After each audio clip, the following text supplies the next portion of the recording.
বড় পীর আব্দুল কাদের জিলানী জন্ম নেওয়ারও 200 বছর আগে একজন ব্যক্তি একটা জায়নামাজ হাতের মধ্যে নিয়ে বলছিল, কালক্রমে এই জায়নামাজটা বড় পীর আব্দুল কাদের জিলানী পাবে। আপনি বলবেন আমার বড় পীর এই দুনিয়ার মধ্যে আসে নাই, তারও 200 বছর আগে এক ব্যক্তি একটা জায়নামাজ হাতের মধ্যে নিয়ে বলে, কালক্রমে এই জায়নামাজটা আমার বড় পীর পাবে। ওই ব্যক্তিটা ছিল কে? সেই ব্যক্তি কি 200 বছর পর্যন্ত জীবিত ছিল নাকি ছিলেন না? যদি না থাকে তাহলে কার কার মাধ্যম দিয়ে আমার বড় পীরের হাতে ওই জায়নামাজটা পৌঁছাইয়া দিলেন?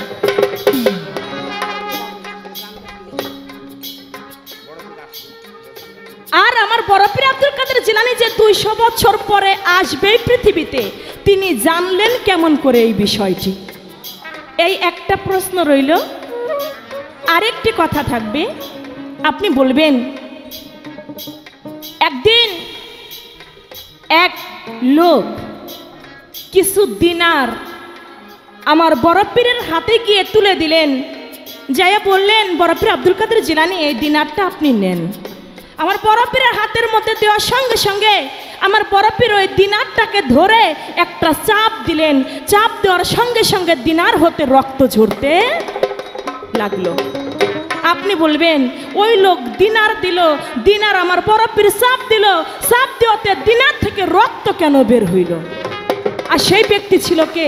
আর দিনারের মধ্যে কি সমস্যা ছিল যার কারণে দিনার হইতে রক্ত ঝরল? প্রশ্ন করছে বড় পীর আব্দুল কাদের জিলানীর জন্মের আরো 200 বছর আগে কোন এক ব্যক্তি একটা জায়নামাজ আর একজনকে দিয়ে বলে, ক্রমান্বয়ে পর্যায়ক্রমে এই জায়নামাজটা বড় পীর আব্দুল কাদের জিলানীর হাতে যেয়ে পৌঁছবে। সেই ব্যক্তিটাকে, সেই ব্যক্তিও আমার বড় পীর আব্দুল কাদের জিলানীর পূর্বপুরুষ, তার নাম হাসান মুসান্না। তার নাম হলো হাসান মুসান্না। তিনি আল্লাহর মস্ত বড় একজন বড় মাপের ওলি ছিল। তার বংশেই বড় পীর আব্দুল কাদের জিলানী এই দুনিয়াতে পদার্পণ করবে, এই মৃত্যু প্রায় ইসলামকে আবার নতুন করে জীবন দান করবে। এটা আল্লাহর অলিগণ জানে, কারণ এটা আমার রসুলেরও বাণী ছিল, হজরত ইমাম হাসানেরও বাণী ছিল। নাম তার হাসান মুসান্না। আমি আর এখানে ঘটনাটা বাড়াবো না, কারণ হইল আমার নবী করিম সাল্লাল্লাহু আলাইহি সাল্লাম ইমাম হাসানকে, ইমাম হুসাইনকে দুইজনকেই পরীক্ষা করছিল প্রশ্ন করে। দুইজনের জবাবে আমার রসুল খুশি হয়েছিল, খুশি হইয়া আশীর্বাদ করছিল, আমি তোমাদের জন্য আশীর্বাদ করলাম, তোমাদের বংশে যেন বড় মাপের দুইজন ওলি আল্লাহ জন্মগ্রহণ করে, যাদের মাধ্যমে আমার প্রকৃত পক্ষে ধর্ম, প্রকৃত ইসলাম উদ্ঘাটন হবে, পুনর্জীবিত হবে। আমি এই আশীর্বাদটা করলাম। আসমানের দিকে তাকাও, তাকাই এই দেখে বড় একটা তারা ঝলমল ঝলমল করতেছে। ওই ঝলমল ঝলমল কৃত তারার চতুর্দিকে আরও কয়েকটা তারা আছে। আমার নবী করিম সাল্লাল্লাহু আলাইহি সাল্লাম বলল, ওই তারকাটা কে, তা কি জানো? ইমাম হাসান বলল, আমি তো জানি না। কওটা হলো তোমার সন্তান। কয় আমি তো বিয়ে করলাম না, আমার সন্তান কেমনে?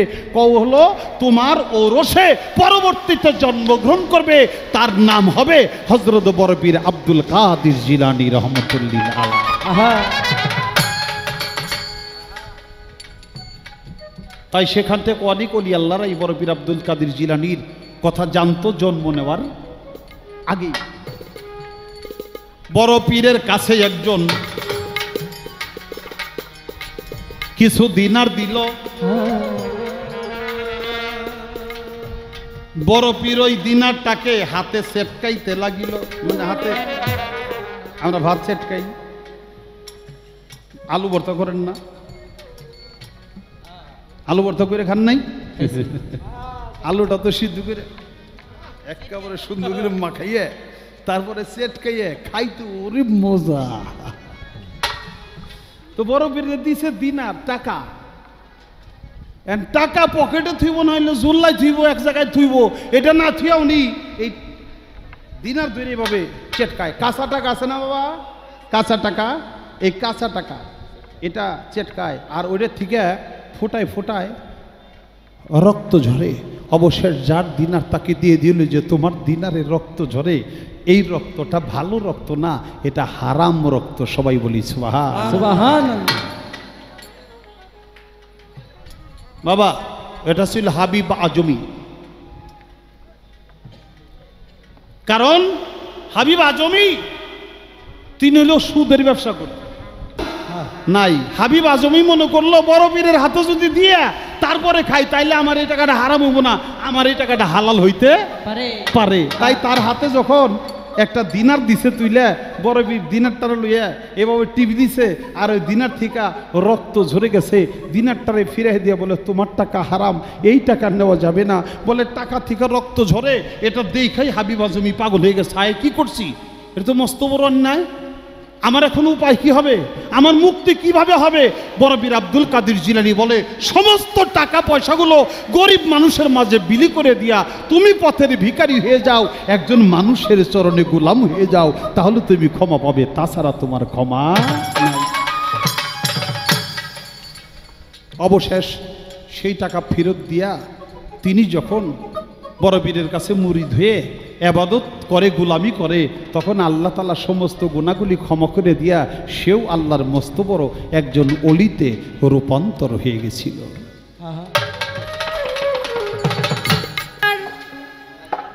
দুটি পালা আজকে নির্ধারিত করে দেওয়া হয়েছে। আমার বড় পীর আব্দুল কাদের জিলানী রহমাতুল্লাহ আলাইহি তার জীবনী, হযরত খাজায়ে খাজেগান সুম্মে খাজেগান আমার সুম্মায় আজমেরি খাজা মঈনুদ্দিন চিশতি রহমাতুল্লাহ আলাইহি, আমার খাজা বাবার জীবনী দেওয়া হয়েছে। আমি চন্দ্রা সরকার আমাকে। তো পালা নিয়ে যেহেতু বন্ধনা গান আগে আমি করেছি, পালা নিয়ে আগে আমি দাঁড়িয়েছি, তো সেদিকে লক্ষ্য করে আমার খাজা বাবার জীবনী থেকে দুই একটি কথা বলা করার চেষ্টা করব। কারণ খাজা বাবার যে জীবনী, বড় পীরের যে জীবনী, এক রাত্র বলে কয়ে শেষ করবার মতো না। মহান দুজন আউলিয়ার জীবনী আজকে বলা কওয়া, সেদিকে লক্ষ্য করে আমার খাজা বাবা তিনি মাদারজাত আউলিয়া, যিনি মাতৃগর্ভ থেকেই আল্লাহর ওলি। আমার খাজা বাবার জীবনী থেকে সর্বপ্রথম একটি গান আমার থাকবে, তারপরে দুই একটি কথা রাখার চেষ্টা করব।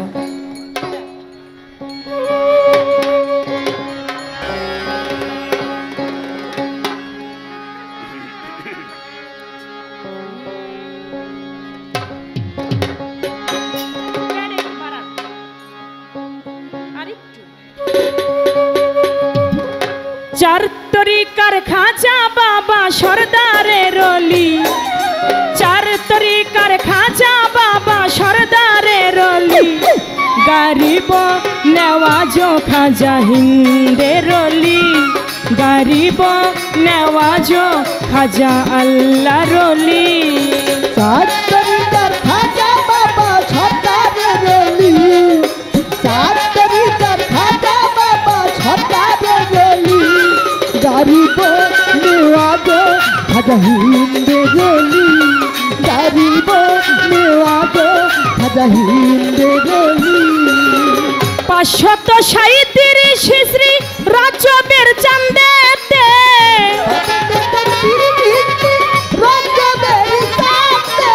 14 তারিখ সোমবার দিন ফজরের ওয়াক্তে, 14 তারিখ সোমবার দিন ফজরের ওয়াক্তে, 537 শ্রী রজবের চাঁদে, 14 তারিখ সোমবার দিন ফজরের ওয়াক্তে, জন্ম নিল দুনিয়াতে খাজা গুণমণি।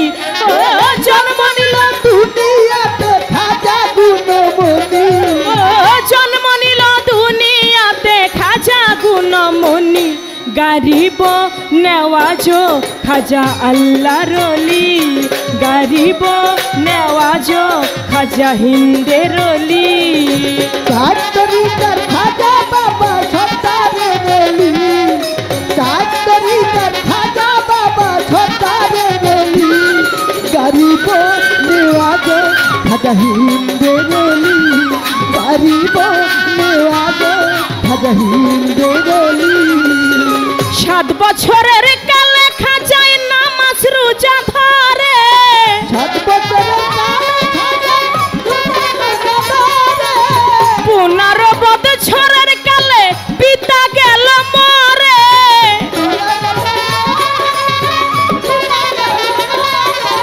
7 বছরের কালে খাজায় নামাজ রোজা ধরে। 15 বছরের কালে পিতা গেল মরে, পিতা খাজার গিয়াসউদ্দিন আহমদ সঞ্জরি। পিতা খাজার গিয়াসউদ্দিন আহমদ সঞ্জরি। ও পিতা খাজার গিয়াসউদ্দিন আহমদ সঞ্জরি। গারিব নেওয়াজ খাজা হিন্দের অলি, গারিব নেওয়াজ খাজা আল্লাহর অলি। 7 তরিকার খাজা বাবা সরদারের অলি, 7 তরিকার খাজা বাবা সরদারের অলি। গরিব নেওয়াজ খাজা হিন্দের অলি, গরিব নেওয়াজ খাজা হিন্দের অলি। নিজস্ব এক ফল বাগানে ঢালতো খাজায় পানি,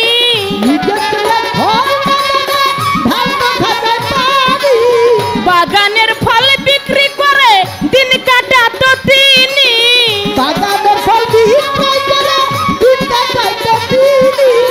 নিজস্ব এক ফল বাগানে ঢালতো খাজায় পানি, বাগানের ফল বিক্রি করে দিন কাটাতো তিনি।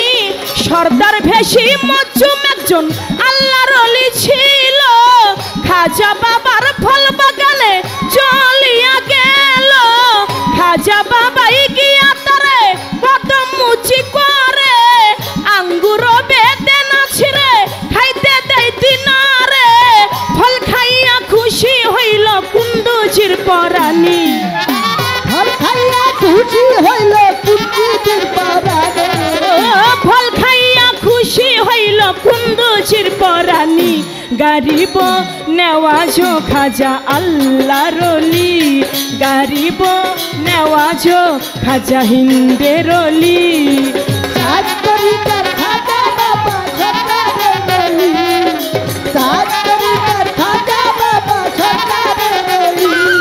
গরিব নেওয়াজ খাজা হিন্দের অলি, গরিব নেওয়াজ খাজা হিন্দের অলি। অর্ধেক খাইয়া চাবায়া দেয় খাজা বাবার মুখে,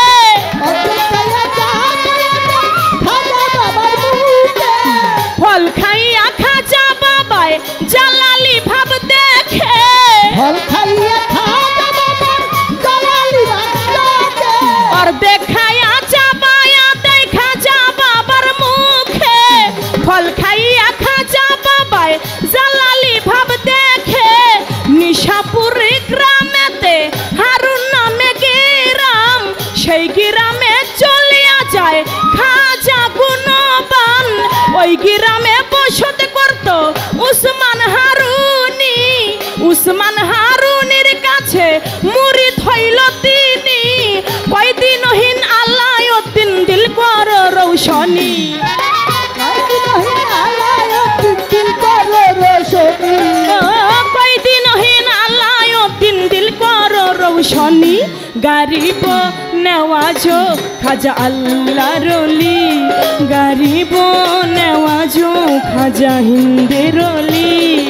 7 তরিকার খাজা বাবা সরদারের অলি, 7 তরিকার খাজা বাবা সরদারের অলি।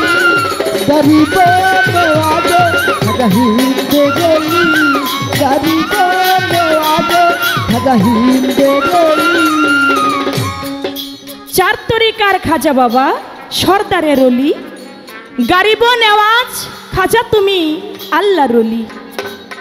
537 হিজরি রজবের চাঁদে 14 তারিখ সোমবার দিন ফজরের ওয়াক্তে জন্ম নিল দুনিয়াতে আমার খাজা গুণমণি। 7 বছরের কালে আমার খাজা বাবা নামাজ রোজা ধরে, 15 বছরের কালে তার পিতা গেল মরে, পিতা খাজার গিয়াসউদ্দিন আহমদ সঞ্জরি। নিজস্ব এক ফল বাগানে ঢালতো খাজায় পানি, বাগানের ফল বিক্রয় করে দিন কাটাতো তিনি। মজ্জুম ভেসে সর্দার একজন আল্লাহর ওলি ছিল। আমার খাজা বাবার ফল বাগানে চলিয়া গেল। আমার খাজা বাবা গিয়া তারে কদম মুসি করে আঙ্গুর বেদেনা সিরে খাইতে দেয় তিনারে। ফল খাইয়া খুশি হইল ইব্রাহিম কুন্দুজির পরাণী। সেই ফল অর্ধেক খাইয়া চাবাইয়া দেয় আমার খাজা বাবার মুখে। ফল খাইয়া আমার খাজা বাবাই জালালি ভাব দেখে। নিশাপুর গ্রামেতে হারুন নামে গ্রাম, ওই গ্রামে চলিয়া যায় খাজা গুণবান। ওই গ্রামে বসত করত উসমান হারুনি। উসমান হারুনির কাছে মুরিদ হইল তিনি। এ আমার খাজা বাবার জন্ম যে জীবনী, তার থেকে কিছুটা বলা কওয়া আমার এই গান থেকে আমি রাখলাম। এবার আমি আমার বাবাজির কাছে, তিনি যেহেতু বড় পীরের জীবনী নিয়েছেন, এই বড় পীরের জীবনী থেকেই আমি দুই একটি কথা জানতে চাইব।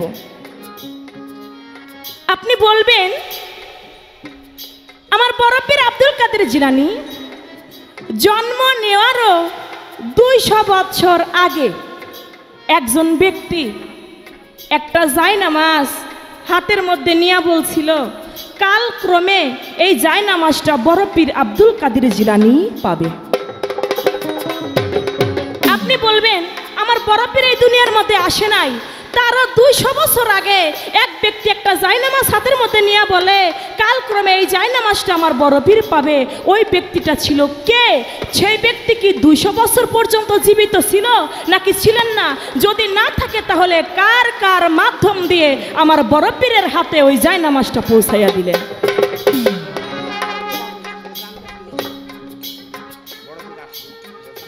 আর আমার বড় পীর আব্দুল কাদের জিলানী যে 200 বছর পরে আসবে পৃথিবীতে, তিনি জানলেন কেমন করে এই বিষয়টি? এই একটা প্রশ্ন রইল। আরেকটি কথা থাকবে, আপনি বলবেন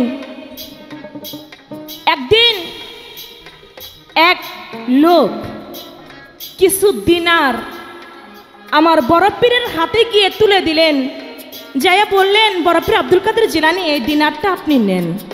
আমার বড় পীরের হাতের মধ্যে দেওয়ার সঙ্গে সঙ্গে আমার বড় পীর ওই দিনারটাকে ধরে একটা চাপ দিলেন। চাপ দেওয়ার সঙ্গে সঙ্গে দিনার হতে রক্ত ঝরতে লাগলো। আপনি বলবেন ওই লোক দিনার দিল, দিনার আমার বড় পীর চাপ দিল, চাপ দেওয়াতে দিনার থেকে রক্ত কেন বের হইল? আর সেই ব্যক্তি ছিল কে? আর দিনারের মধ্যে কি সমস্যা ছিল যার কারণে দিনার হইতে রক্ত ঝরল? এই হাকিকতটা কি? এই দুটি কথা আমার বাবাজির কাছে রয়েছে, আশা করি সুন্দরভাবে তিনি জবাব করবেন। খাজা বাবা সর্দারের ওলি, কাজ তরিকার খাজা বাবা সর্দারের ওলি, গরিব দেওয়াজে খাজা হিন্দে গলি, গরিব দেওয়াজে খাজা হিন্দে গলি। চার তরিকার খাজা বাবা সর্দারের ওলি, চার তরিকার খাজা বাবা সর্দারের ওলি, গরিব নেওয়াজো খাজা হিন্দের ওলি, গরিব নেওয়াজো খাজা আল্লাহর ওলি, গরিব নেওয়াজো খাজা আল্লাহর ওলি।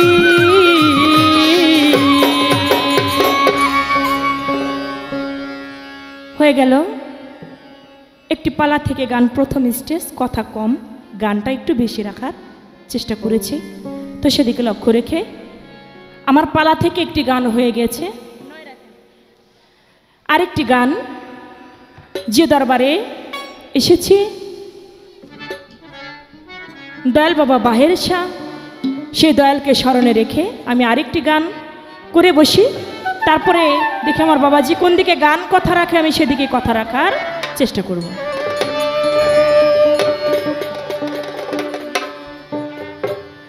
ইশকের আগুন জ্বলছে বুকে, ইশকের আগুন জ্বলছে বুকে, এখন আমি কি করি?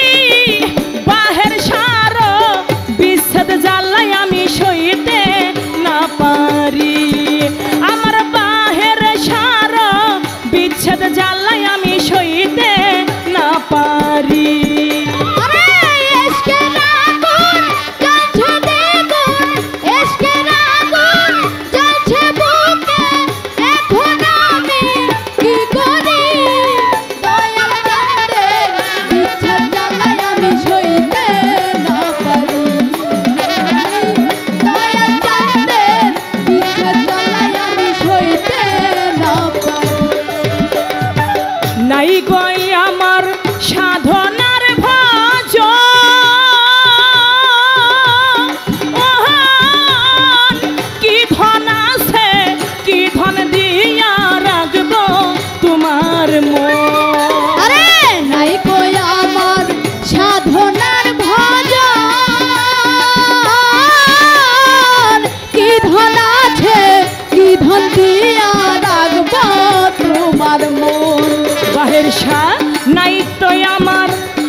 জ্বালায় আমি সইতে না পারি।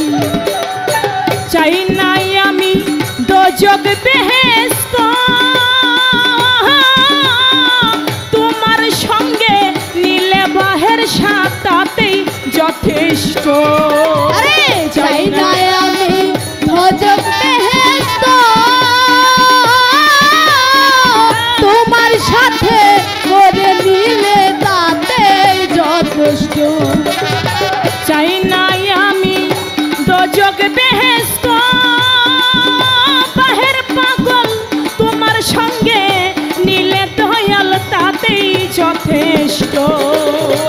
আর কোন ধন চাই না আমি, আর কোন ধন চাই না আমি, নিদান কালে ও দয়াল চান হয় আমার কান্ধারি। দয়াল চাঁদের বিচ্ছেদ জ্বালায় আমি সইতে না পারি। আমার বাহের পাগলে বিচ্ছেদ জ্বালায় আমি সইতে না পারি।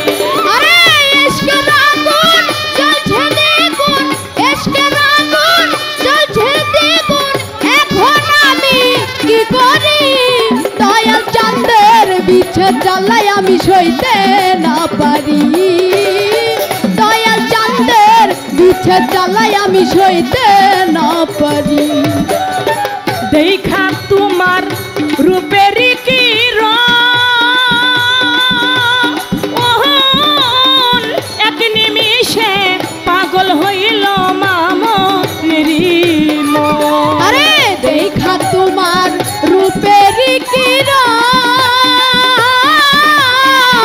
এক নিমিষে পাগল হইল মামনের মন। ওরে দেখা তোমার রূপেরই কিরণ,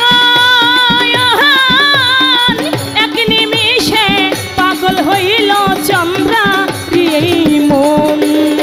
ফুটায়া দাও জ্ঞানের নয়ন, ফুটে গেল জ্ঞানের নয়ন, ফুটায়া দাও জ্ঞানের নয়ন, বাঁধিয়া প্রেম মধুরী। পাগলের বিচ্ছেদ জ্বালায় আমি সইতে না পারি। আমার বহিরা বরির বিচ্ছেদ জ্বালায় আমি সইতে না পারি। আরে ইশকের আগুন জ্বলছে দ্বিগুণ, ইশকের আগুন জ্বলছে দ্বিগুণ, এখন আমি কি করি? দয়াল চাঁদের বিচ্ছেদ জ্বালায় আমি সইতে না পারি। দয়াল চাঁদের বিচ্ছেদ জ্বালায় আমি সইতে না পারি। ওরে ইশকের আগুন জ্বলছে বুকে, ইশকের আগুন জ্বলছে বুকে, এখন আমি কি করি? বাহের পাগলের বিচ্ছেদ জ্বালায় আমি সইতে না পারি। আমার বাহের সারা বিচ্ছেদ জ্বালায় আমি সইতে না পারি। আমার বহিরা বরি বিচ্ছেদ জ্বালায় আমি সইতে না পারি। আমার দয়াল চাঁদের বিচ্ছেদ জ্বালায় আমি সইতে না পারি।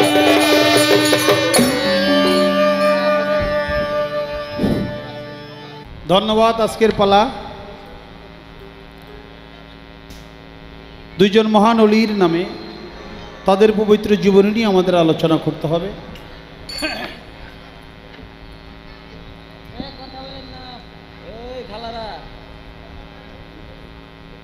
বাংলাদেশের সুনামধন্য গায়িকা চন্দ্রা সরকার।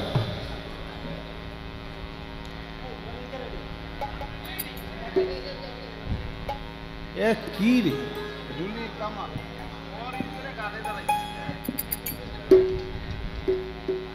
তাকে গাইতে হবে। খাজে খাজে গানে করলে খাজে গান সোম্মায় আজমেরি আধম। আমাকে গাইতে হবে গাউসে ছামদানি নুরি আজদানি শেখ মহিউদ্দিন আব্দুল কাদির জিলানী রহমতুল্লিল আলাইহ, তার পবিত্র জীবনী নিয়ে। আমাদের উভয়ের জন্য আপনারা আশীর্বাদ করবেন, দোয়া করবেন।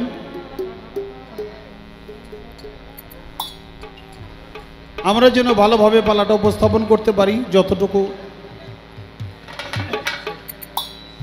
পরিবেশ আপনাকে তো বইলে কিছু নাই, কারণ আল্লাহ দিছে বৃষ্টি, পানিতে কাদায় ভরে গেছে, আপনাকে বসতে কোয়ার যোগ্যতা আমার নাই। জেহেল আছেন আলহামদুলিল্লাহ, খালি একটু কথাবার্তা বন্ধ করে আমাদেরকে এই সুযোগটুকু দিবেন। গানের সুরে ছন্দে ভাষায় অনেক ত্রুটি বিচ্যুতি আমার আছে, সেজন্য ক্ষমা চাই, দয়া চাই, দোয়া চাই। বিক্রমপুরের মরহুম কবি আলাউদ্দিন সাহেবের লেখা একটি গান শুনলাম চন্দ্রার মুখে।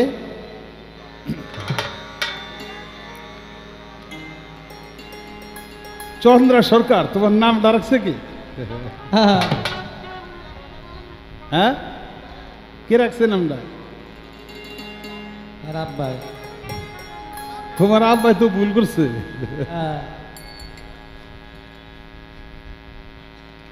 কারণ তোমার নাম তো চন্দ্রা না, চন্দ্রা তো হইতেছে না, তোমার নাম রাখার দরকার হলো পূর্ণিমা। আচ্ছা, হুতবতী চন্দ্রা নাম দিছে। চাঁদ তো, চাঁদের তো পরিপূর্ণতাও আছে, আবার ক্ষয়ও আছে নাকি, তাই না? চন্দ্রা কইলে একবার ক্ষয় একবার জয়, এরকম বোঝা যায়। তুমি তো একেবারে পূর্ণিমার চাঁদের মতো ভুইটা রইছো। কাজে তোমার নাম চন্দ্রা, তোমার বাবাই ভুল করছে, তোমার নাম পূর্ণিমা।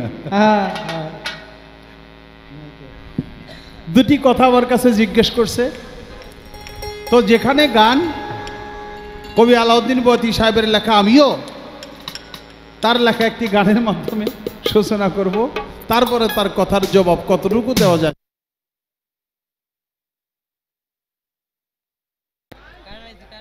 Hello hello hello hello hello, হ্যাঁ ঠিক আছে।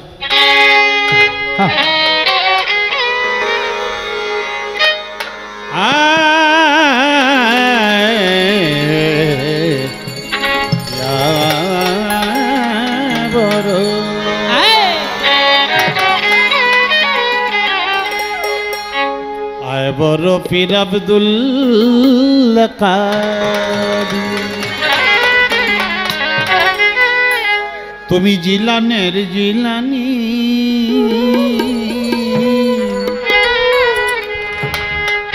তোমারই নামে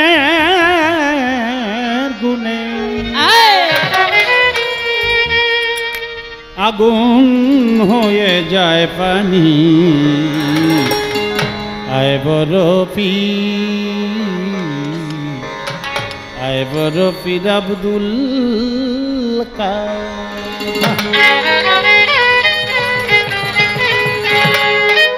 ওরে জন্ম তোমার জিলানেতে, জিলানেতে পীর গো, জন্ম তোমার জিলানেতে, অপীর তরিকতে কাদরিয়ার আরবু ছালে মুছা জঙ্গি পিতাজি হলেন তোমার।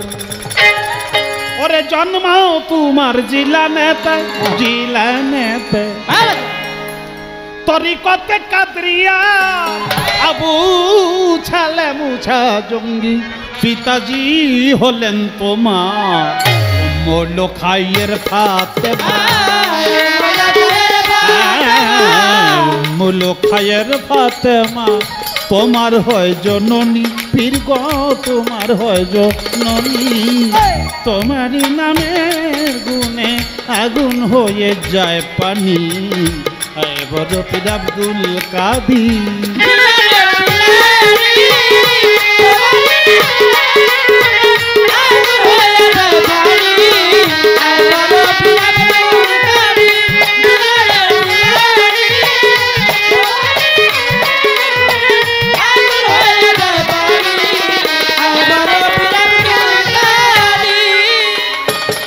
জননী জননী মামা গো মা জননী,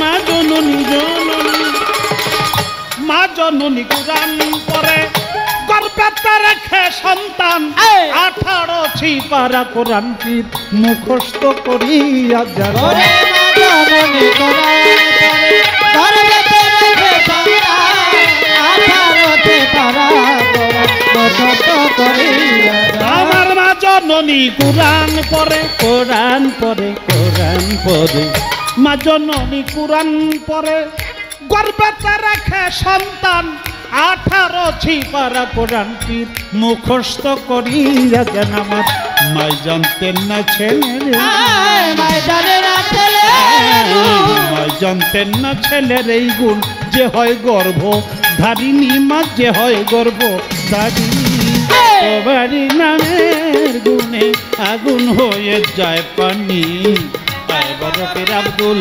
কাদির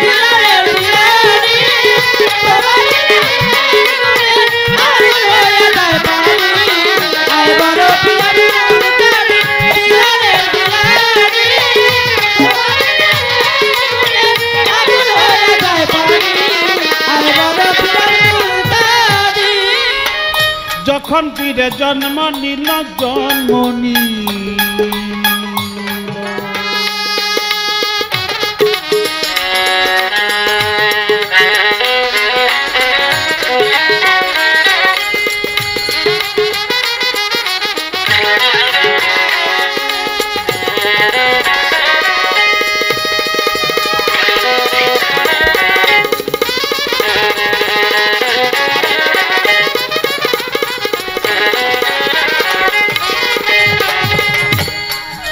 যখন পীরে জন্ম নিল রমজানের চাঁদ উদয় দিনের বেলা খায় নাই দুগ্ধ কাতে পীরে রোজা হয় যখন পীরে জন্ম নিল রমজানের চাঁদ উদয় দিনের বেলা খায় না দুগ্ধ কাতে পীরে রোজা হয়। যখন পীরে জন্ম নিল জন্ম নিল জন্ম নিল যখন পীরে জন্ম নিল রমজানের চাঁদ উদয় দিনের বেলা খায় নাই দুগ্ধ কাজেই পীরের রোজা হয় আমার পীরের কাছে বান্দা ছিল পীরের কাছে বান্দা ছিল পীরের কাছে বান্দা ছিল আল্লাহর ফেরেশতা সব আসমানি মাওলার ফেরেশতা সব আসমানি তোমারই নামের গুণে আগুন হয়ে যায় পানি আয় বড় পীর আব্দুল কাদির আগুন হয়ে যায় পানি আয় বড় পীর আব্দুল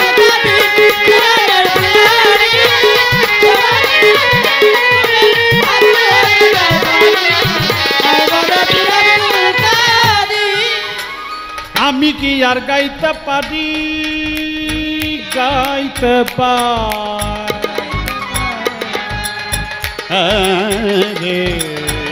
ভগবী আয়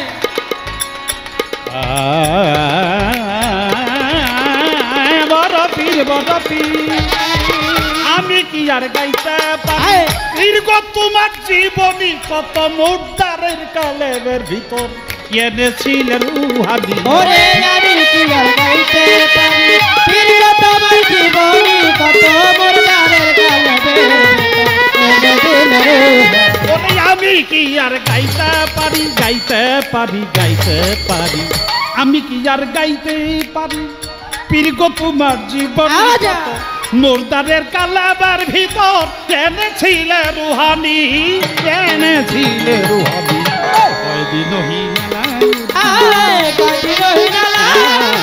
কয়দিন হিনালাউদ্দিন তুমি 4 তরিকার হৌখনি তুমি মারফতের হৌখনি তোমারই নামের গুণে আগুন হয়ে যায় পানি বড় পীর আব্দুল কাদির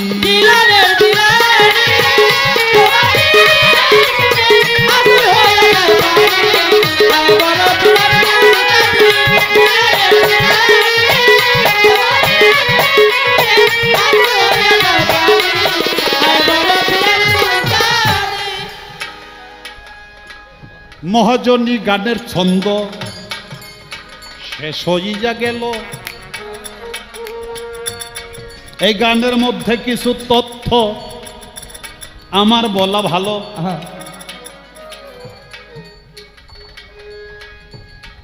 বড় পীর আব্দুল কাদির জিলানী হলেন নবী পরিবার। হযরত ইমাম হাসান পূর্বপুরুষ তার, নবীর কন্যা মা ফাতেমা। সবারে জানাই হযরত আলীর বংশধর হাসান হোসান, তাই সেই হাসান বংশে সৈয়দ বংশে আমার বড় পীর জিলানী। উম্মুল খায়ের মা ফাতেমা ছিল তার জননী।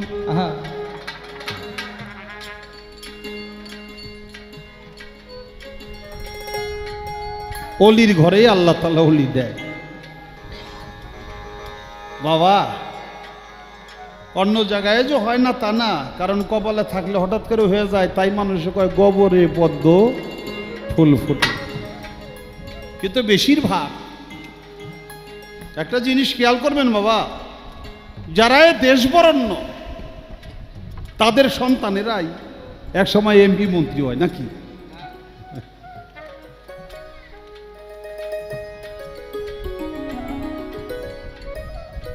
হঠাৎ করে একজন নতুন করে এসে একজন এমপি মন্ত্রী হওয়া এটা চারটাখানি বিষয় না।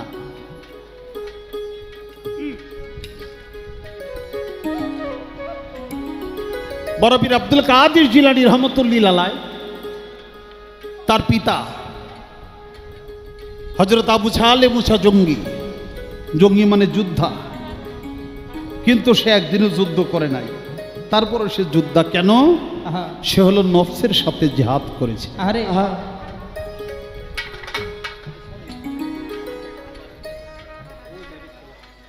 মাত্র একটা ফলের এক অংশ ছালে মোছা জঙ্গি যখন খায়, হঠাৎ করে ঋণগ্রস্ত মনে পড়ে যায়, আরে আমি না ঋণী হয়ে গেলাম।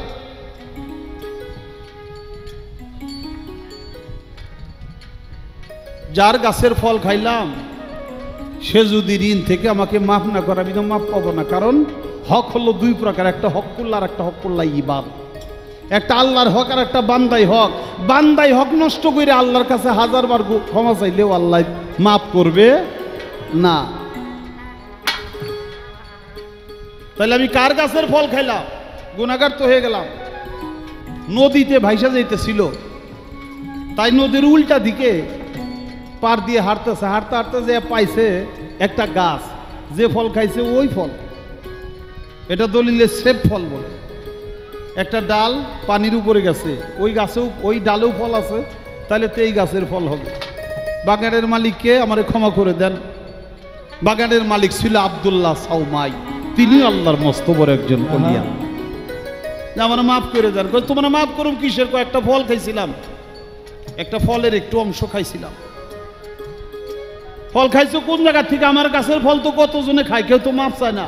তুমি খাইছো কোন জায়গা থেকে? কয় নদী দিয়ে ভাইসা যাইতেছিল, আমি পানি জল পান করতেছি, ওই ফলটা পাই তাই একটুখানি খাই।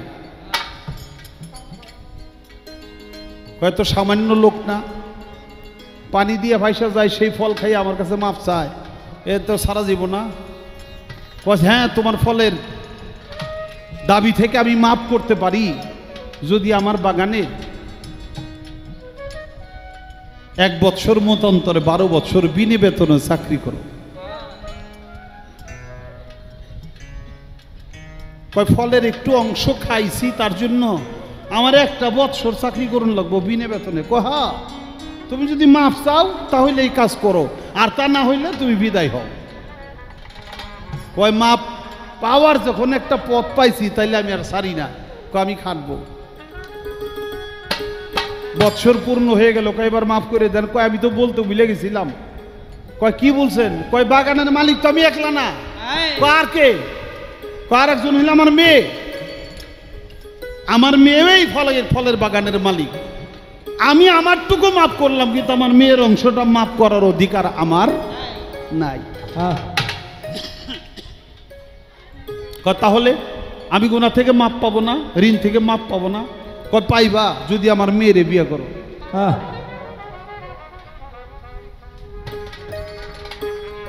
বাবা সালে মুসা জঙ্গির পণ ছিল জীবনে আর বিয়ে করবে না না। আল্লাহর মজ্জুব অনেক অলির আছে, বিয়ে করে না।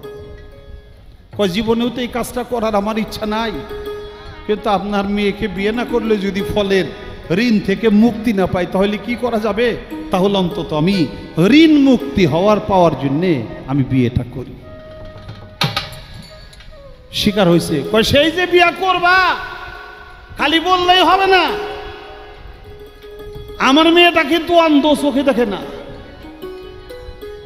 সালে মুসা জঙ্গি কয় আলহামদুলিল্লাহ, আমার জন্য ভালো হয়েছে, আমি কোন জায়গায় যাই কি করি এটা আমার দেখবো না, আমার পিছনে টানবো না।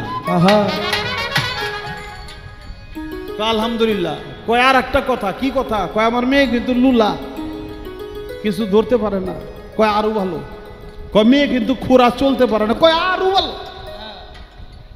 কয় আমার মেয়েটা কিন্তু বুবা। কয় আলহামদুলিল্লাহ, আরো সুন্দর হয়েছে।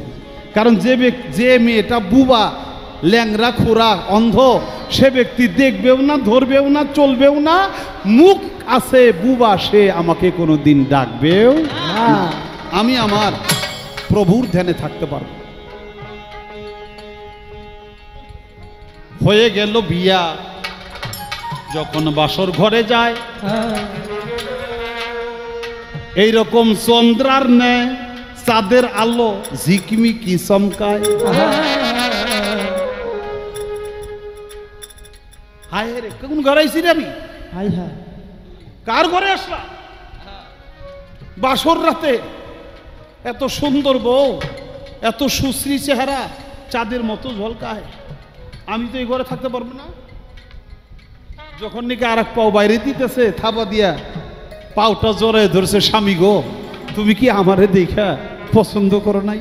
আমারে তোমার পছন্দ হয় নাই। সালে মুসা জঙ্গি বলে, পাও ছাড়েন, আপনি কে তা তো জানি না। কয় আমি আপনার স্ত্রী। কয় আমার স্ত্রী তো কথা বলতে পারে না, আমার স্ত্রী তো কুৎসিত, আমার স্ত্রী তো অন্ধ, ধরতে পারে না, চলতে পারে না। আরে তাহলে আমার কাছে এই কথাগুলো মিথ্যা কথা বলে বিয়ে দেওয়ার কারণটা কি? তখন উম্মুল খায়ের মা ফাতেমা বলে, স্বামী গো, আমার বাবা আপনাকে পরীক্ষার ছলে এই কথা মাত্র বলছে, কারণ আমার এই রূপ যৌবন কাউকে দেখাই নাই, তাই আমার অসুন্দর কইছে। আমার এই চোখে পরপুরুষকে আমি দর্শন করি নাই মা বাবা ছাড়া, এই জন্য আমাকে অন্ধ বলছে। আমি এই পাও আছে কিন্তু আমি কোথায় হাইতে বেড়াই নাই, তাই আমার খোরাক হইছে। আরে কারোর সাথে কথা বলি নাই বলে আমাকে বুবা বলছে। আসলে আমি আপনার স্ত্রী, আপনি আমার স্বামী। সাথে সাথে স্বামী স্ত্রী মিলে 2 রাকাত নামাজ পড়ে প্রভুর দরবারে শুকরিয়া আদায় করলো, মোনাজাত করলো। উম্মুল খায়ের মা ফাতেমার তখন বয়স ছিল 60 বছর। এই 60 বছর বয়সে তার বিয়ে হলো।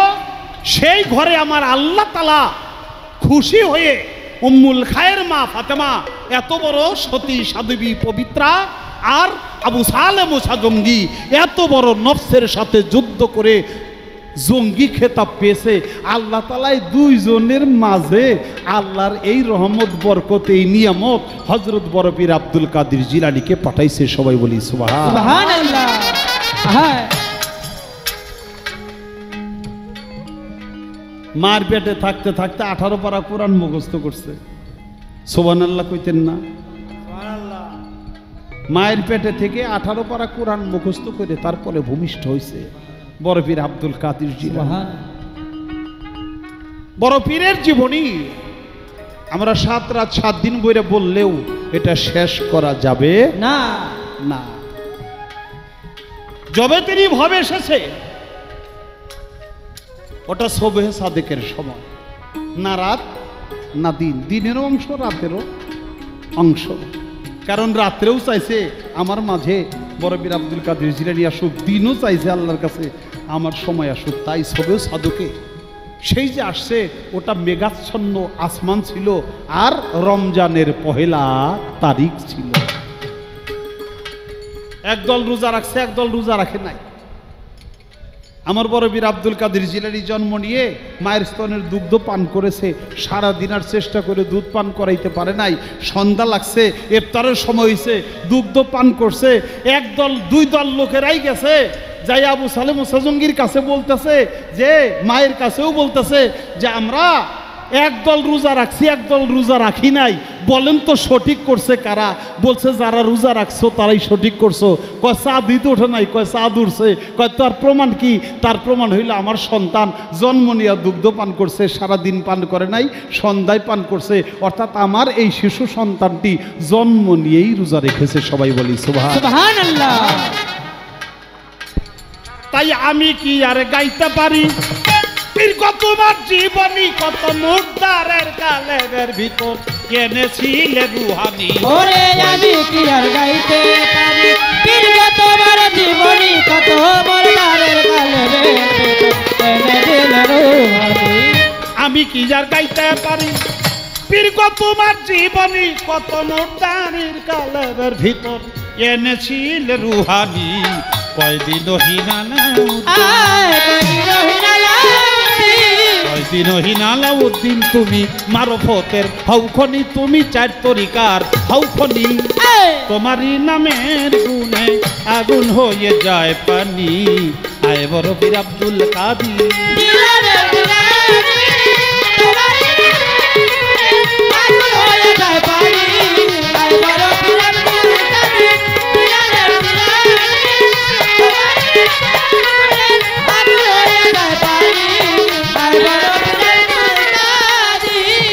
প্রশ্ন করছে বড় বীর আব্দুল কাদের জিলানীর জন্মের আরো 200 বছর আগে কোন এক ব্যক্তি একটা জায়নামাজ আর একজনকে দিয়ে বলে ক্রমান্বয়ে পর্যায়ক্রমে এই জায়নামাজটা বড় বীর আব্দুল কাদের জিলানীর হাতে যেয়ে পৌঁছবে।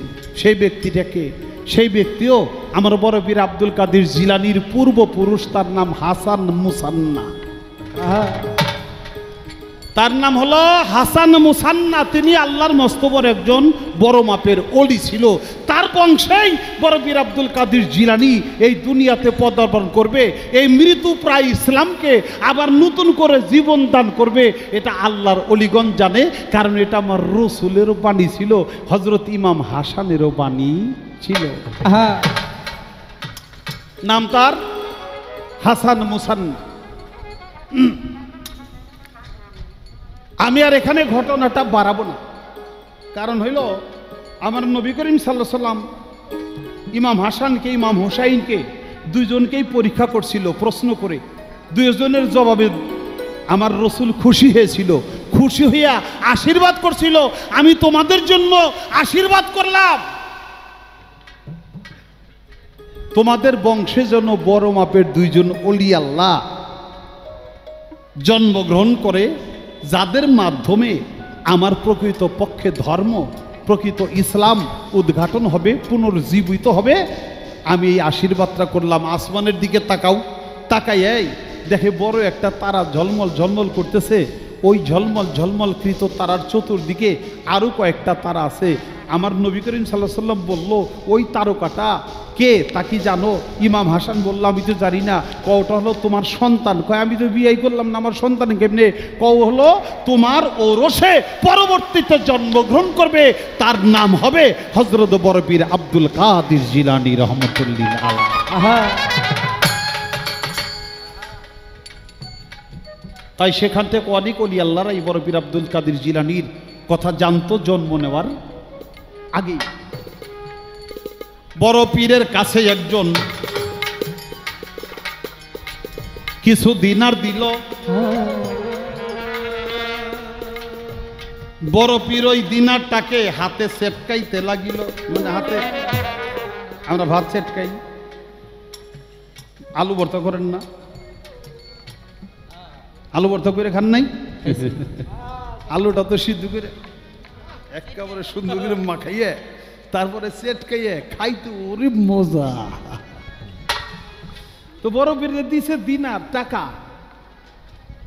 টাকা পকেটে থুইব, নইলে জুল্লাই থুইব, এক জায়গায় থুইব। এটা না থুয়া উনি এই দিনার তৈরি ভাবে চেটকায়। কাঁচা টাকা আছে না বাবা, কাঁচা টাকা, এই কাঁচা টাকা এটা চেটকায়। আর ওইটার থেকে ফোটায় ফোটায় রক্ত ঝরে। অবশেষ যার দিনার তাকে দিয়ে দিল যে তোমার দিনারে রক্ত ঝরে, এই রক্তটা ভালো রক্ত না, এটা হারাম রক্ত। সবাই বলি সুবহান। সুবহানাল্লাহ। বাবা এটা ছিল হাবিব আজমি। কারণ হাবিব আজমি তিনি হলো সুদের ব্যবসা করত, সুদের ব্যবসা করত। সুদের ব্যবসা করে সে অনেক বড় লোক। কোন এক গরিব লোক রে সে সুদে টাকা দিছে। সুদে টাকা দেওয়ার যে কি যন্ত্রণা এটা দেশের মানুষ বুঝতেছে নগদ। কিস্তি সপ্তাহে সপ্তাহে কিস্তি নাকি বাবা? খাও না খাও। আমরা মনে করি কিস্তি এটা কোনো সুদ না, এত সহজ মনে করেন না। সারা বাংলাদেশের মানুষেরে সুদ খাওয়াইতে খাওয়াইতে সুদ ঘুষ খাওয়াইয়া আমাকে জাহান্নামীর দরজায় নিয়ে পৌঁছাই দিছে। আমরা যে কিস্তিগুলি তুলি, যে মাসে মাসে কিস্তি তুল লাগে, সপ্তাহে সপ্তাহে কিস্তি তুল লাগে, এটা কি? এটা সুদ। দেখেন কয়দিন পরে ডক্টর ইউনূসের যে নোবেল পাইছিল এই সুদখোর, সারা বাঙালি জাতিরে যে নাকি সুদখোর বানায় ছাড়ছে, সুদ ঘুষ খাওয়াইতেছে, নোবেলও পুরস্কার পাইছে।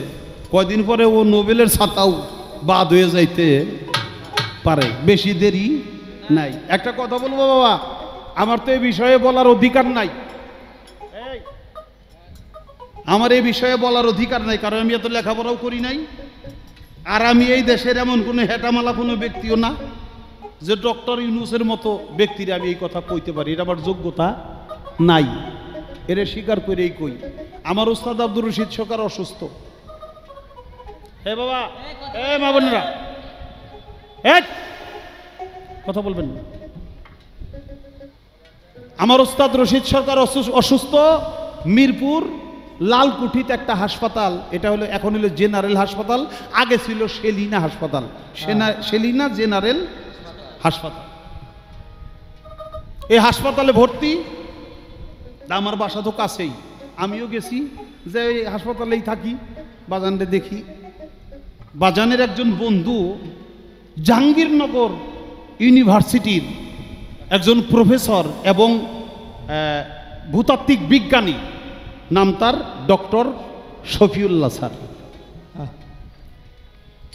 এই শফিউল্লাহ স্যারের 4 জন ছেলে লন্ডনে অক্সফোর্ড ইউনিভার্সিটিতে তারাও প্রফেসরগিরি করে। সে কত বড় মাপের লোক। তো উনি গেছে, আমার বাবার বন্ধু, তাই উনিও গেছে দেখতে। তো বৈশা বৈশা উনি গল্প করতেছে, আর আমি গুলো শুনতেছি।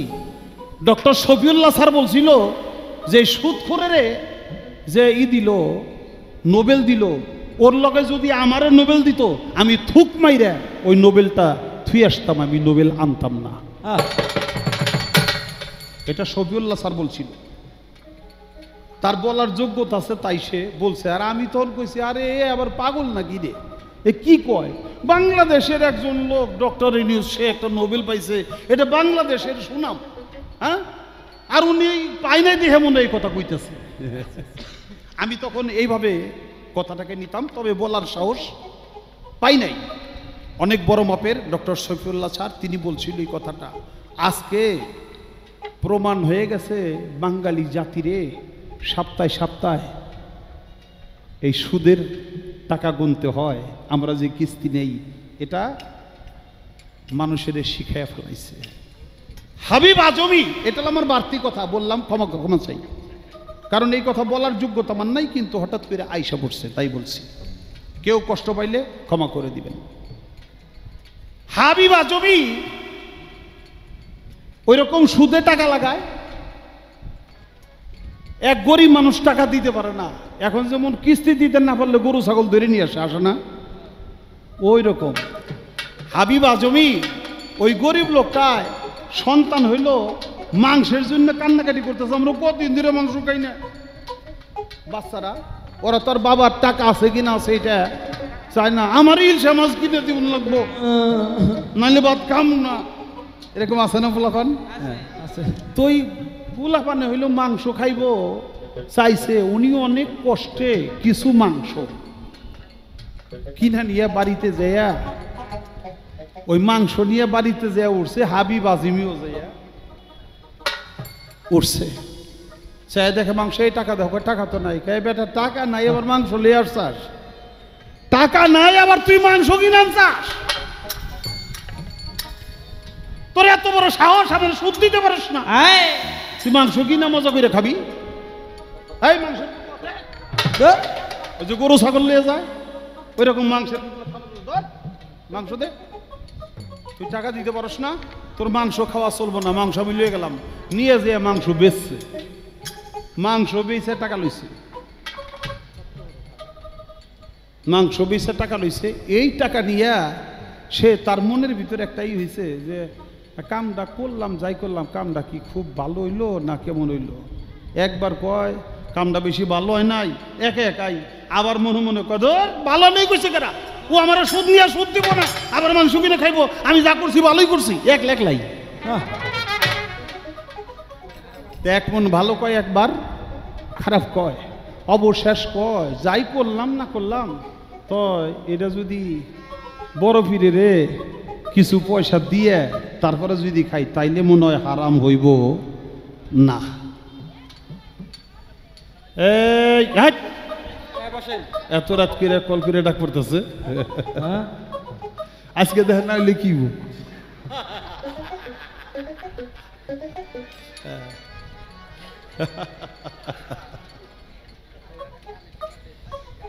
আচ্ছা, অবশেষে আমরা কিন্তু এরকম মনে করি মাইসের টাকা মাইরা দিয়া সুদ ঘুষের টাকাই নে, কোনো কোনো পীরের বাড়ি দেয়, আবার কোনো কোনো মসজিদ মাদ্রাসায়ও দেয়, কোনো কাম হইব না, কোনো কাম হবে না। আপনার ভালো টাকা দিয়ে ভালো কাম করবেন, ভালো টাকা দিয়া ভালো কাম করবেন, খারাপ টাকা দিয়া ভালো কাম করবেন, এই কাম আপনার হয়ে যাব এমন কোনো নিশ্চয়তা আপনার নাই। হাবিব আজমি মনে করলো বড় পীরের হাতে যদি দিয়া তারপরে খাই তাইলে আমার এই টাকাটা হারাম হইব না, আমার এই টাকাটা হালাল হইতে পারে, তাই তার হাতে যখন একটা দিনার দিছে তুইলে বড় পীর দিনারটারে লইয়া এভাবে টিভি দিছে, আর ওই দিনার থেকে রক্ত ঝরে গেছে, দিনারটারে ফিরে দিয়ে বলে তোমার টাকা হারাম, এই টাকা নেওয়া যাবে না, বলে টাকা থেকে রক্ত ঝরে, এটা দেখাই হাবিব আজমি পাগল হয়ে গেছে, আয় কি করছি, এটা তো মস্ত বড় অন্যায়, আমার এখন উপায় কি হবে, আমার মুক্তি কিভাবে হবে? বড় পীর আব্দুল কাদের জিলানী বলে সমস্ত টাকা পয়সাগুলো গরিব মানুষের মাঝে বিলি করে দিয়া তুমি পথের ভিখারি হয়ে যাও, একজন মানুষের চরণে গোলাম হয়ে যাও, তাহলে তুমি ক্ষমা পাবে, তাছাড়া তোমার ক্ষমা নাই। অবশেষ সেই টাকা ফেরত দিয়া তিনি যখন বড় পীরের কাছে মুরিদ হয়ে এবাদত করে, গোলামি করে, তখন আল্লাহ তাআলা সমস্ত গুনাহগুলি ক্ষমা করে দিয়া সেও আল্লাহর মস্ত বড় একজন অলিতে রূপান্তর হয়ে গেছিল।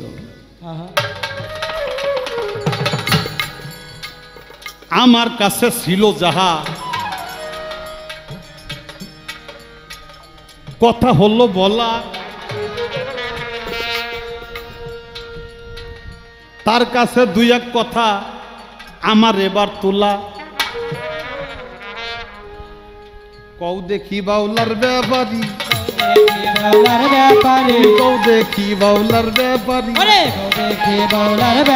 আরে প্রথম দিছে মাথায় বাড়ি, কও দেখি বাউলার ব্যাপারী,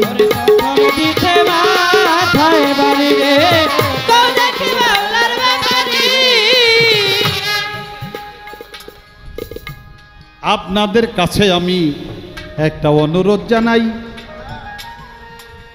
গান কমিটি অনেক কষ্ট করে গান দিছে, অনেক টাকা খরচ হয়েছে ভাই, আপনাদের মাঝে বাহার শাহ বাবার দরবারের গোলাম আমার আলমগীর হোসেন ভাই, নাকি নাকি আলতাফ হোসেন ভাই, আরো হারুন শেখ, সালাম শেখ, তারা তিনজন চলে যাবে ভাই, যে যা পারেন দিবেন মুক্ত হস্তে দিয়া।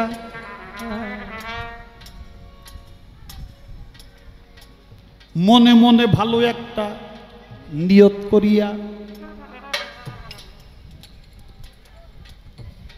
আল্লাহর ওলির দরবারে যে ব্যক্তি খাস নিয়তে দান করে তার হাত কখনো খালি ফিরে না। আল্লাহর ওলিরা হলো আল্লাহর বন্ধু। কাজেই সেখানে আপনি 2 টাকা 5 টাকা একটু কম খরচ করে আসছেন, চা খাইবেন, সিগারেট খাইবেন, পান খাইবেন, পুতুল কিনবেন, এইটা করবেন সেটা করবেন, এটার মধ্যে থেকে বাঁচাও আল্লাহর ওলির দরবারে যদি কিছু দেন তাহলে আল্লাহর ওলি সেটার আপনাকে অবশ্যই রিটার্ন করবে। আল্লাহর ওলির দরবারে কেউ খালি হাতে ফিরবে না যদি আপনার নিয়ত ঠিক থাকে। ইন্নামাল আমাল বিনিয়াত। তারা আপনাদের মাঝে যাবে, আপনারা যে যা পারেন আপনারা তাদের হাতে তুলে দিবেন।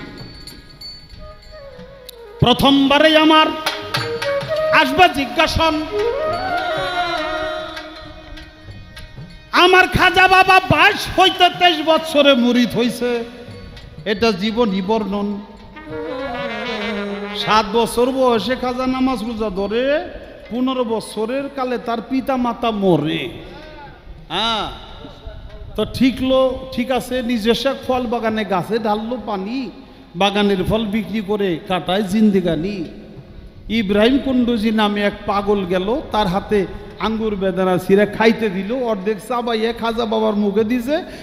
খাজা বাবার জালালি ভাত চোখে, এখন আর জিকির করতে হয় না, একাই ভিতর থেকে জিকির করে আল্লাহ আল্লাহ আল্লাহ আল্লাহ। এখন সে মুরিদ হওয়ার জন্য পাগল হয়ে গেল। মুরিদ হওয়ার জন্য পাগল হইল, মাঝখানে ঘুরতে ঘুরতে বয়স গেল তার 8 বছর মাঝখানে চলে গেল। 8 বছরের মধ্যে সে আর মুরিদ হইতে পারলো না, মুরিদ হইল না। পরে মুরিদ হইল উসমান হারুনির কাছে যাইয়া। আমি জানতে চাই এই 8 বছর বইরা খাজা বাবাই করছে কি, তিনি মুরিদ না হওয়ার কারণটা কি ছিল? আর একটা কথা হইল, আমারে গান শিখাইলো আমার উস্তাদ রশিদ সরকার। আর আমি যদি উস্তাদ কই যে আনোয়ার দেওয়ান রে, তাহলে ওই বইটা না, যে শিখায় তারই তো কইতে হয় নাকি? তো খাজা বাবা যার চাবানো ফল মুখে খাইয়ে তারপরে কাল জিন্দা হয়ে গেল, একাই জিকির করে।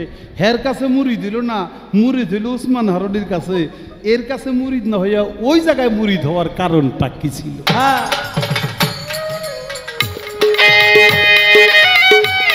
আরে আমি কি আর গাইতে পারি, গাইতে একটু খেলো সুরটা লইয়া।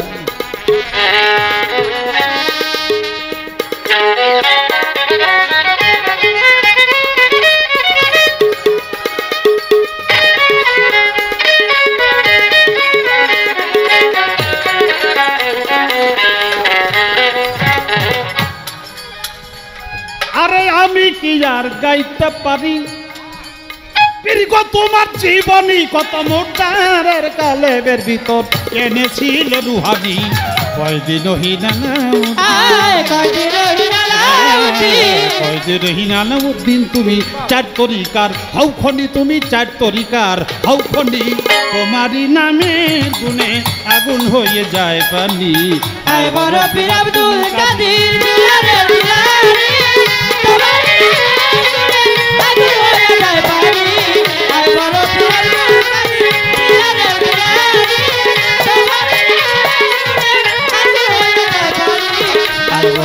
আব্দুল কাদের জিলানের জিলানি, তুমি পিরানের রানী। তোমারই নামে গুনে আগুন হয়ে যায় পানি। আয় বড় পীর আব্দুল কাদের।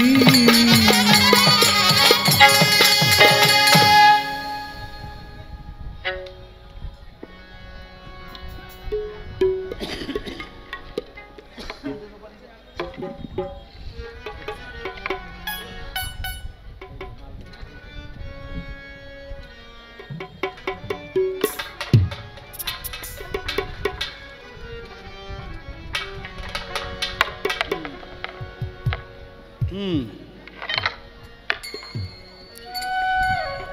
আজকে ধরে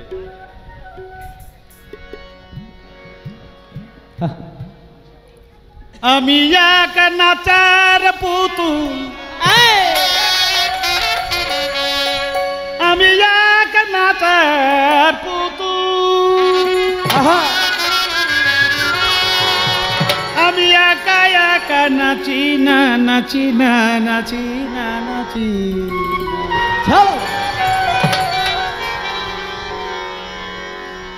মানুষে দিয়ে আল্লাহ যা করায় মানুষ হলে তাই করে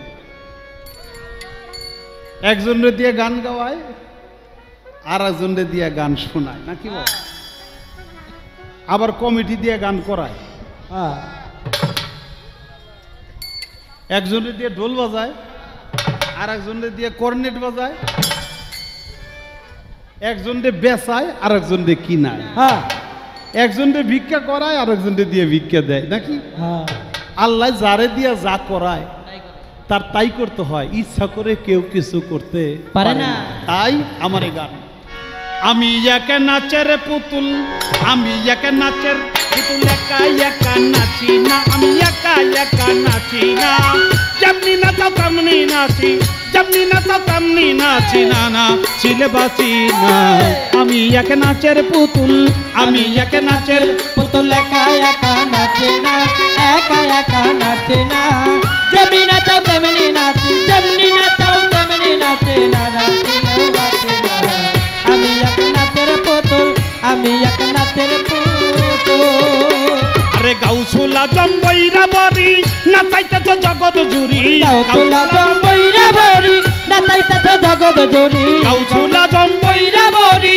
নাচাইতেছ জগৎ জুড়ি কাদাইলে কাদিয়া মরি কাদাইলে কাদিয়া মরি কাদাইলে কাদিয়া মরি না সাইলে হাসি আমি এক নাচের পুতুল আমি এক নাচের পুতুল একা একা নাচে না একা একা নাচে না যেমনি নাচাও তেমনি নাচি যেমনি নাচাও তেমনি নাচি না নাচিলেও বাঁচি না আমি এক নাচের পুতুল আমি এক নাচের পুতুল একা একা নাচে না একা একা নাচে না যেমনি নাচাও তেমনি নাচি যেমনি নাচাও তেমনি নাচি না নাচিলেও বাঁচি না আমি এক নাচের পুতুল আমি এক নাচের পুতুল মাওলা তোমার ইচ্ছায় হাসন কাঁদন তোমার ইচ্ছায় মরণ বাঁচন তোমার ইচ্ছায় হাসন কাঁদন তোমার ইচ্ছায় মরণ বাঁচন তোমার ইচ্ছায় হাসন কাঁদন তোমার ইচ্ছায় মরণ বাঁচন তোমার ইচ্ছায় হাসন কাঁদন তোমার ইচ্ছায় মরণ বাঁচন রাজ পোশাকার ছেঁড়া বসন রাজ পোশাকার ছেঁড়া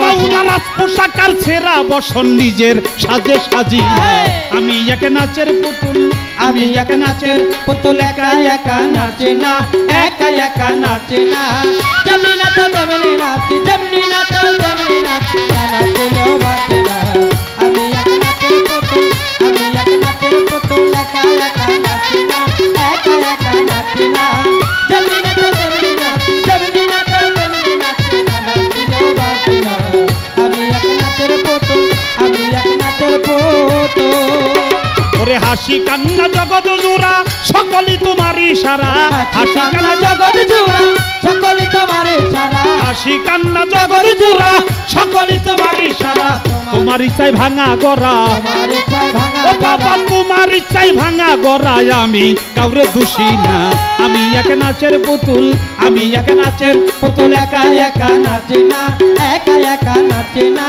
যেমনি নাচাও তেমনি নাচি যেমনি নাচাও তেমনি নাচি না নাচিলেও বাঁচি না আমি এক নাচের পুতুল আমি এক নাচের পুতুল একা একা নাচে না একা একা নাচে না যেমনি নাচাও তেমনি নাচি যেমনি নাচাও তেমনি নাচি না নাচিলেও বাঁচি না আমি এক নাচের পুতুল আমি এক নাচের পুতুল আরে তোমার ইচ্ছায় এই ঘর বাড়ি রাজ পোশাকার জমিদারি তোমার ইচ্ছায় ঘর বাড়ি রাজ পোশাকার জমিদারি তোমার ইচ্ছায় ঘর বাড়ি রাজ পোশাকার জমিদারি চালাও বলে চলতে পারি চালাও বলে ও মাওলা চালাও বলে চলতে পারি নিজের ইচ্ছায় চলি না আমি এক নাচের পুতুল আমি এক নাচের পুতুল একা একা নাচি না একা একা নাচি না যেমনি নাচাও তেমনি নাচি যেমনি নাচাও তেমনি নাচি না নাচিলেও বাঁচি না আমি এক নাচের পুতুল আমি এক নাচের পুতুল একা একা নাচি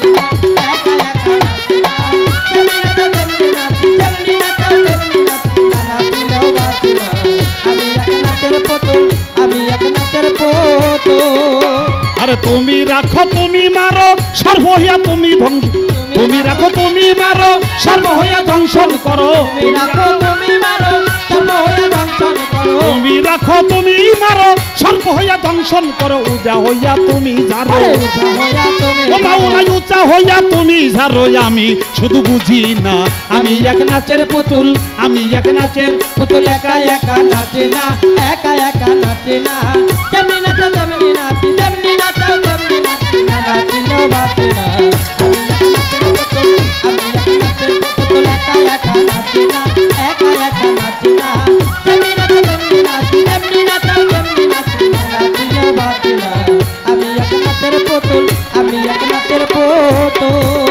ওরে আগে পিছে তুমি তুমি ডাইনে বামেও তুমি তুমি, আগে পিছে তুমি তুমি, ডাইনে বামে তুমি, বাহার সায় আগে পিছে তুমি তুমি ডাইনে বামে তুমি তুমি, উপর নিচেও তুমি তুমি, আরে উপর নিচে তুমি তুমি, তারি উপর নিচেও তুমি তুমি।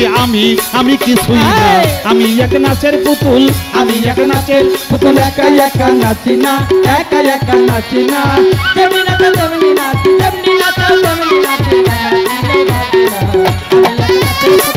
আমি এক নাচের পুতুল, একা একা নাচি না, একা একা নাচি না, যেমনি নাচো তেমনি নাচি, যেমনি নাচো তেমনি নাচি, না নাচিলেও বাঁচি না। আমি এক নাচের পুতুল, আমি এক নাচের পুতুল। আর তোমার মাঝে ভালো মন্দ, তোমার মাঝে সব আনন্দ, তোমার মাঝে ভালো মন্দ, তোমার মাঝে সব আনন্দ, তোমার ইচ্ছায় ভালো মন্দ, তোমার মাঝে সবল মন্দ।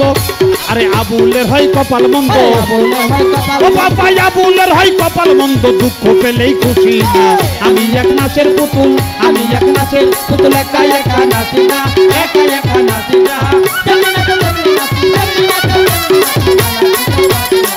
আমি এক নাচের পুতুল, আমি এক নাচের পুতুল, একা একা নাচি না, একা একা নাচি না, যেমনি নাচো তেমনি নাচি, যেমনি নাচো তেমনি নাচি, না নাচিলেও বাঁচি না। আমি এক নাচের পুতুল, আমি এক নাচের পুতুল। ওরে আগে পিছেও তুমি তুমি ডাইনে বামে তুমি তুমি, আগে পিছে তুমি তুমি, ডাইনে বামে তুমি তুমি, আগে পিছে তুমি তুমি ডাইনে বামে তুমি তুমি, উপর নিচেও তুমি তুমি, উপর নিচে তুমি ভাষায় উপর নিচেও তুমি তুমি। আমি কিছুই না, আমি এক নাচের পুতুল, আমি এক নাচের পুতুল, একা একা নাচি না, একা একা নাচি না, যেমনি নাচো তেমনি নাচি, যেমনি নাচো তেমনি নাচি, না নাচিলেও বাঁচি না। আমি এক নাচের পুতুল, আমি এক নাচের পুতুল, একা একা নাচি না, একা একা নাচি না, যেমনি নাচো তেমনি নাচি, যেমনি নাচো তেমনি নাচি, না নাচিলেও বাঁচি না। আমি এক নাচের পুতুল, আমরা সবাই নাচের পুতুল, আমরা সবাই নাচের পুতুল, আমরা সবাই নাচের পুতুল।